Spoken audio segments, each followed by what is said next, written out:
देखा तेनू पहली पहली बार वे होने लगा दिल बेकरार वे रब मैनू की हो गया दिल जानिए हाय मैनू की हो गया।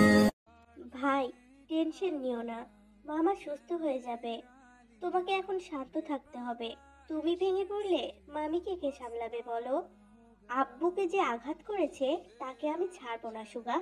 তাকে মরতে হবে। তার মৃত্যু আমার হাতে লেখা। কথাটা বলেই জাঙ্কুক আর একবার চোখ মুছল। আজ কিছুতেই নিজের চোখের পানি আটকে রাখতে পারছে না সে। এক সপ্তাহ মৃত্যুর সাথে হাড্ডাহাড্ডি লড়াই করে অবশেষে আজ জ্ঞান ফিরেছে মিস্টার নামজুনের। এই 7 দিনে সবার ওপর দিয়ে ঝড় বয়ে গেছে। জিন তো কতবার জ্ঞান হারিয়েছে তার কোনো ঠিক নেই। বর্তমানে সে অন্য এক কেবিনে আছে, তারও ট্রিটমেন্ট চলছে। অবশেষে আজ সবার মুখে শান্তির হাসি। সবাই আল্লাহর কাছে শুকরিয়া আদায় করেছে। তবে মিস্টার নামজুনের জ্ঞান ফিরলেও উনি অনেক বেশি অসুস্থ।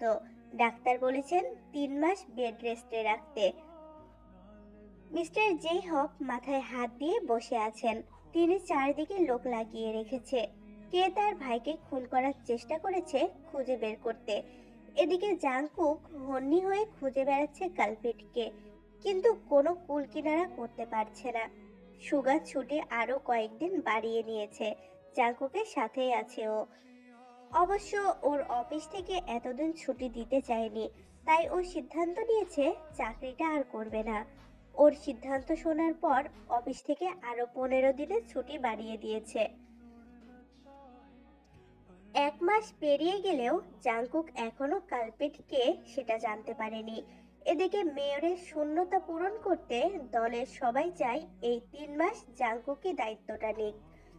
জাংকুকও এতে রাজি, যদিও তে অথবা জিন কেউই চান না জাংকুক সরাসরি রাজনীতিতে জড়াক।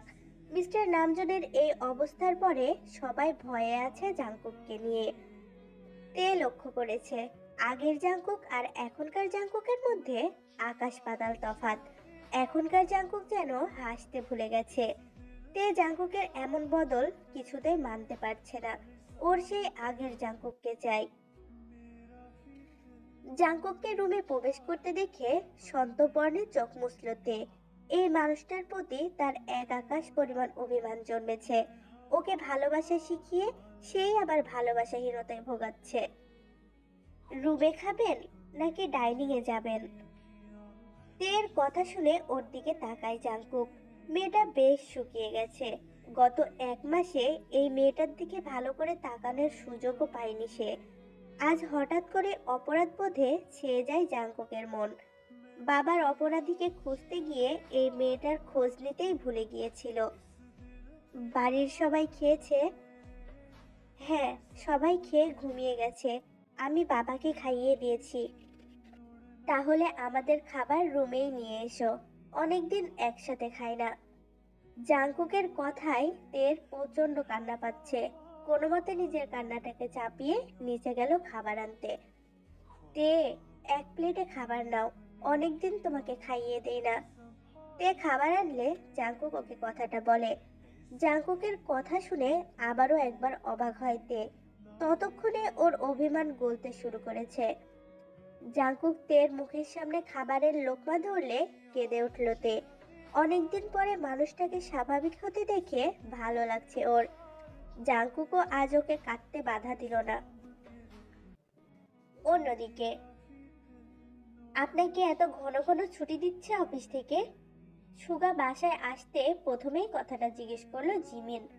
ছুটি না দিলে চাকরি ছাড়ার হুমকি দিয়েছি, আর আমার মতো এমপ্লয়িকে তারা হারাতে চায় না বলেই ঘন ঘন ছুটি দিচ্ছে। ও, আমি ভেবেছিলাম আপনি বোধহয় চাকরি ছেড়ে দিয়ে আপনার ভাই মেয়র হবে আর আপনি হবেন তার চেলা।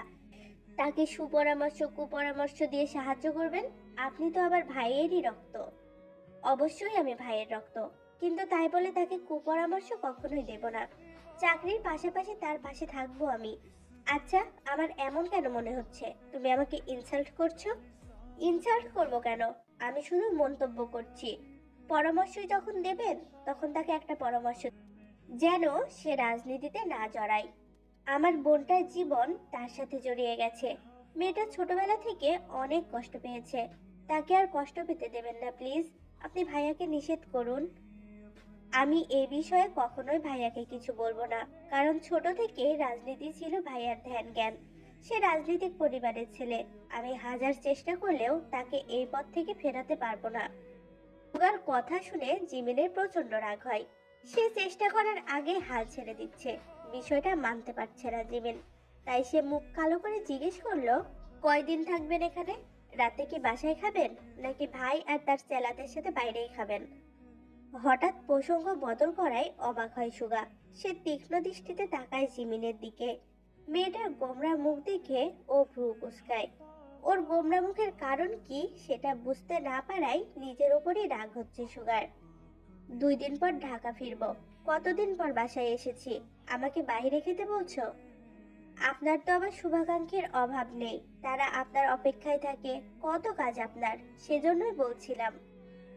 শুভাকাঙ্ক্ষী তো আমার বাসাতেও আছে, সেও আমার অপেক্ষায় থাকে। আমার পছন্দের খাবার রান্না করে আমার জন্য অপেক্ষা করে। এই শুভাকাঙ্ক্ষীর মন খারাপ করে দিয়ে বাইরে খাওয়া আমার পক্ষে সম্ভব নয়। সুগার কথা শুনে হাসি ফুটলো জিমিনের ঠোঁটের কোণে, যেটা সুগার চোখে ঠিকই পড়েছে। সুগা কিছুদিন থেকে বুঝতে পারছে জিমিন পাল্টে গেছে। ও সুগার ভালো মন্দের খোঁজ রাখে, সুগার পছন্দ অপছন্দের কথা ভাবে।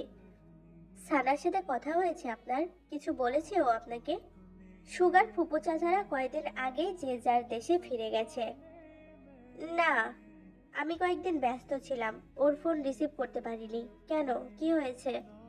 ওর বিয়ের কথা হচ্ছে। ছেলেটা বাংলাদেশি, কিন্তু ও একটা পাকিস্তানি ছেলেকে পছন্দ করে আর তাকেই বিয়ে করতে চায়। কিন্তু ফুপি সেটা চায় না। এটা নিয়ে বোধহয় বাসায় ঝামেলা হচ্ছে। সানা জিমিনকে ওর সমস্যার কথা বলেছে। সে সুগার কাছ থেকে সমাধান চেয়েছে, তাই জিমিন সুগাকে কথাটা জানালো। ও পাকিস্তানি ছেলেকে বিয়ে করতে চাইলে করবে, এতে ফুপির আপত্তি করার কি আছে? ফুপি কি কোনোভাবে ব্যাকডেটেড মায়েদের মতো আচরণ করছে? এটা মোটেও ঠিক নয়। ফুপির উচিত সানার সিদ্ধান্তকে সম্মান জানানো। সুগার কথা শুনে ওর দিকে কিছুক্ষণ ভ্রু কুঁচকে তাকিয়ে থাকলো জিমিন। দেখেই বোঝা যাচ্ছে সুগার কথা ওর পছন্দ হয়নি। কি বলছেন জাতা? ফুপি মেয়ের জন্য জামাই পছন্দ করতে পারবে না? তার তো অধিকার আছে মেয়ের বিয়ে ঠিক করার। তিনি সানাকে জন্ম দিয়েছে, ওকে কোলে পিঠে করে বড় করেছেন, ওর জন্য অনেক কিছু স্যাক্রিফাইস করেছেন। বাবা মা কি সন্তানের খারাপ চাই? প্রত্যেক বাবা মাই চায় তাদের সন্তান সুখে থাকুক। বাবা মা চাইলেই কি সব সন্তানেরা সুখী হয়? আর যাই হোক, জোর করে কখনো সুখী হওয়া যায় না। তাই সবসময় নিজের সিদ্ধান্তকে সন্তানদের উপর চাপিয়ে দিতে নেই। মানছি বাবা মা সন্তানদের জন্য নিজের জীবন বিসর্জন দিতে দুইবার ভাবেন না। তারা নিজেদের জীবনটাকে সন্তানের জন্য স্যাক্রিফাইস করে দেয়। তাই বলে জীবন স্যাক্রিফাইস করা আর নিজেদের পছন্দ মতো বিয়ে দেয়া এক বিষয় নয়। এটা তোমার আর আমার থেকে কেউই ভালো জানে না। তাই সব জায়গায় অধিকার খাটে না। অধিকারের বাহিরেও কিছু বিষয় আছে যেগুলো আমাদের মানতে হয়। সুগার কথা শুনে চমকে উঠল জিমিন। ও বিষয়টা সহজভাবে ভেবেছে, অথচ একই বিষয় সুগা অন্যভাবে ভাবছে। সুগা বিষয়টাকে এত ঘুরিয়ে পেঁচিয়ে ভাববে সেটা জিমিন কল্পনাও করেনি। অবশ্য সুগার যুক্তিও ফেলে দেবার মতো নয়। সত্যি তো, ওরা বিয়ের 6 মাস পরেও সুখী হতে পারেনি। ওর বাবা মার সিদ্ধান্ত যে ওদের জীবনে বিরাট প্রভাব ফেলেছে সেটা ওরা দুজন বই আর কেউই জানে না। যেই সিদ্ধান্ত দুজন মানুষকে কাছে নিয়ে আসার পরিবর্তে অনেকটা দূরে ঠেলে দিয়েছে। তবে কি এই দূরত্ব আজীবনের? কখনই কি খোঁজবার নয়? জিমিন তো চায় না আজীবনের দূরত্ব, আর সে ভালো করেই জানে সুগাও চায় না এই দূরত্ব নামক ব্যাধি। জিমিনকে চুপ থাকতে দেখে হাসলো সুগা।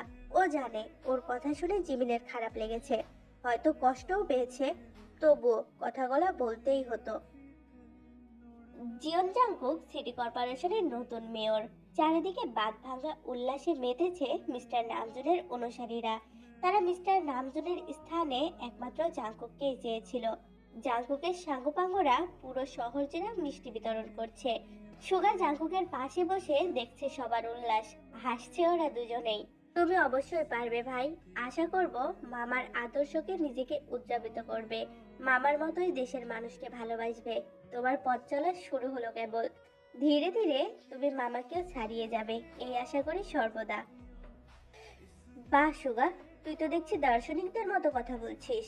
বিয়ে করে দর্শন ব্যাপারটাকে আয়ত্ত করেছিস নাকি? অবশেষে তোরও উন্নতি হচ্ছে। তোর বৌভাগ্য ভালো, সেটা স্বীকার করতেই হবে। প্লিজ ভাই, অয়েলিং করো না। তুমি কপাল গুনে একটা বউ পেয়েছো, সেটা স্বীকার করতে ভয় পাও নাকি? উন্নতি কি তোমার হয়নি? বিষয়টা হচ্ছে দুই বোনের, একজন ভালো হলে আরেকজনও ভালো হবে, এটা স্বাভাবিক। তবে এটা অস্বীকার করলে চলবে না, তাদেরও স্বামী ভাগ্য খুব ভালো। নিজের প্রশংসা করতে কেই না চায় ভাই, তুমিও তাদেরই দলে। যাই হোক, বিষয়টা আমি ভাবিকে জানাবো। তারও জানার অধিকার আছে। তার হাজবেন্ড নিজেকে ভালো হাজবেন্ড হিসেবে মনে করলেও বউকে খুব একটা তেল্লাই দিতে চায় না। তুই কি আমার ভাই নাকি শত্রু রে সুগা? ভাই হয়ে তুই আমার এত বড় ক্ষতি করতে পারবি?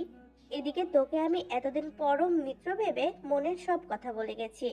একজন মেয়ের যদি নিজের ভাইয়ের মনে কি চলছে সেটাই বুঝতে না পারে, তবে জনগণের মন কি পড়বে?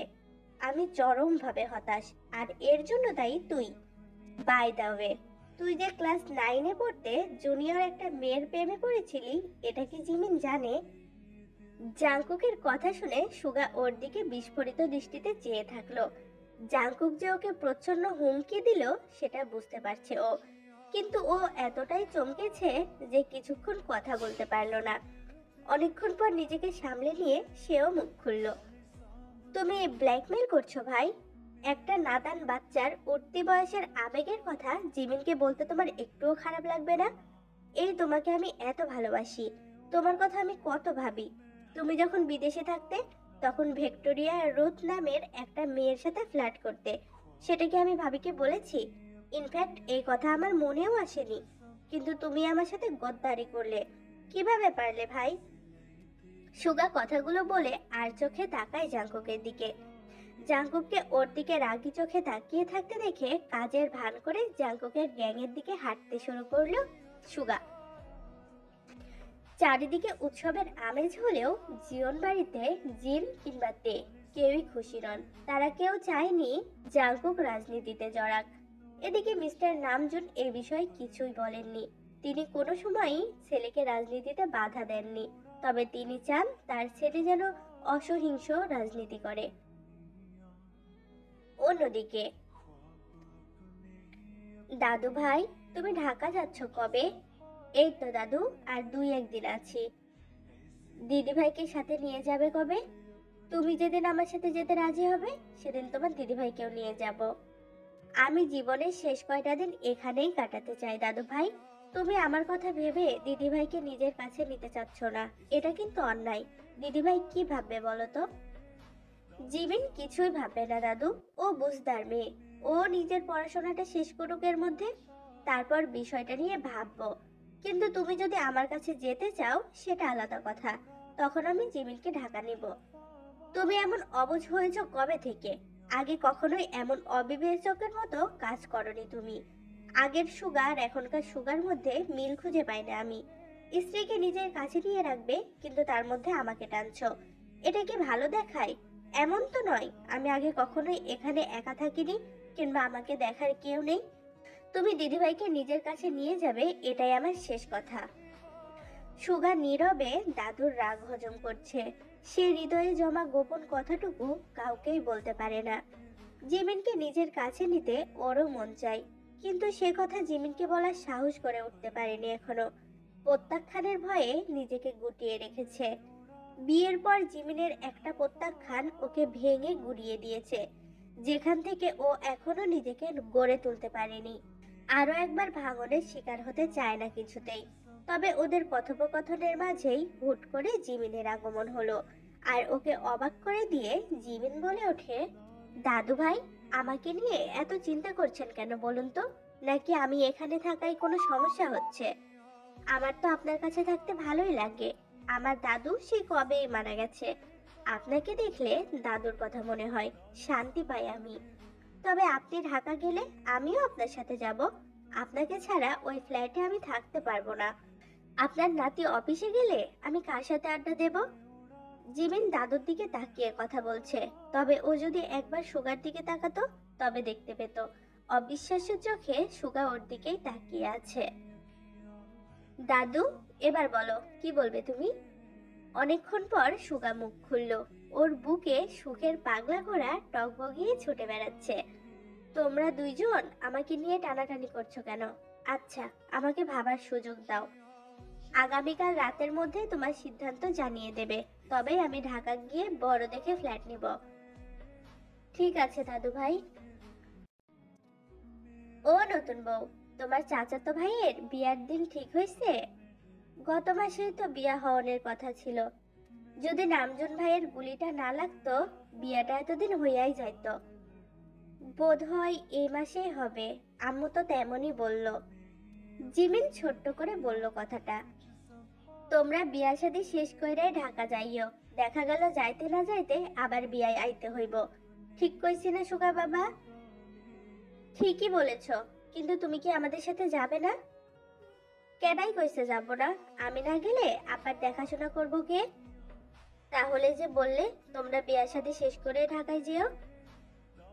ওইটা তো কথার কথা কইছি বাবা। গুড।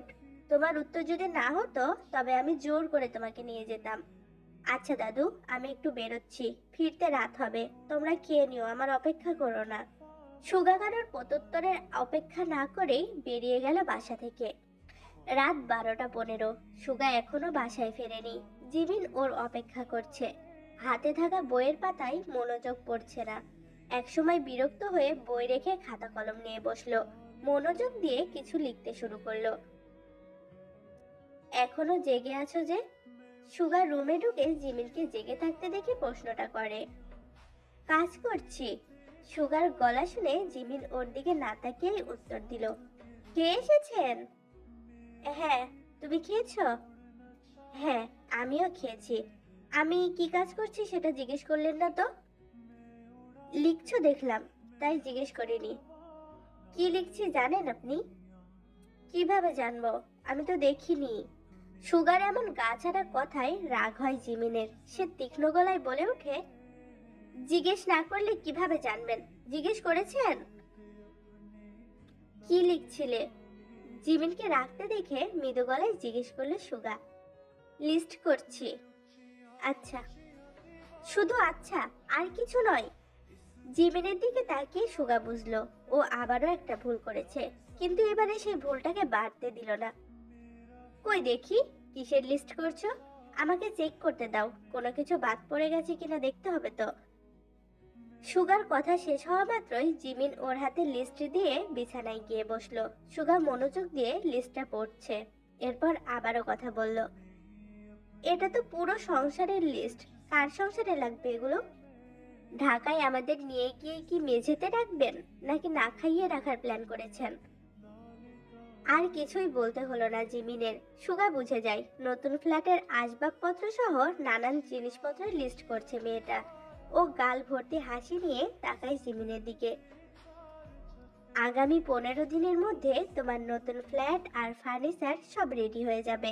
আমি শোরুমে গিয়ে তোমাকে ভিডিও কল করব। তুমি তোমার নতুন ফ্ল্যাটের সব ফার্নিচার নিজেই পছন্দ করবে। হ্যাঁ, মনে থাকে যেন। এটা কি ভোলার কথা? আমি নিজেকে ভুলে যাব, কিন্তু কখনো এই লিস্ট কিংবা তোমার কথা ভুলবো না। সুগার কথা শুনে জিমিন মৃদু হেসে শুয়ে পড়ল। মানুষটার বলা শেষের কথাগুলোর কোনো উত্তর নেই ওর কাছে। বেগমের বিয়ে শপিং করতে তে আর লিসা ঢাকায় গিয়েছে। বেগম তেকে কেনাকাটার দায়িত্ব দিয়েছে। বিয়ের আগে সে ছুটি পাবে না। তে ওকে নিয়ে জাঙ্কুককে ঢাকা যেতে বলেছিল, কিন্তু জাঙ্কুকের সময় না থাকায় তে লিসাকে নিয়ে ঢাকাতে গিয়েছে। ওরা ওদের ফ্ল্যাটে উঠেছে। এদিকে আয়ু আবদার করেছিল তেদের সাথে শপিং এ সেও যাবে। সেটা শোনার পর জিন এক বাক্যে নিষেধ করে দিয়েছে। তিনি আয়ুকে বলেছেন ওর শ্বশুর বাড়ির পক্ষ থেকে পছন্দ করে যেসব জিনিসপত্র দেয়া হবে সেগুলোই ওকে নিতে হবে। ফুপুর কথা শুনে আয়ু আর কিছু বলেনি, তবে ওর মন আইঢাই করছে তে কি কি কিনেছে সেগুলো দেখার জন্য। 5 দিন পর ওরা ঢাকা থেকে ফিরে আসলো। বিয়ের আর 10 দিন বাকি আছে। এই 10 দিনে বাকি কাজগুলো তেকেই সামাল দিতে হবে। তে জানে ছোট মা বিয়ের কোনো কাজে হাত লাগাবে না, তাই সকল দায়িত্ব ওর কাঁধে এসেছে। ও জিমিন আর লিসাকে নিয়ে 7 দিন আগেই গ্রামে যাবে। অবশ্য তে চেয়েছিল জিমকেও সাথে নিতে, কিন্তু তিনি রাজি হননি। মিস্টার নামজুন এখনো পুরোপুরি সুস্থ নয়, তাই তিনি বিয়ের আগের দিন তেদের গ্রামে যাবেন।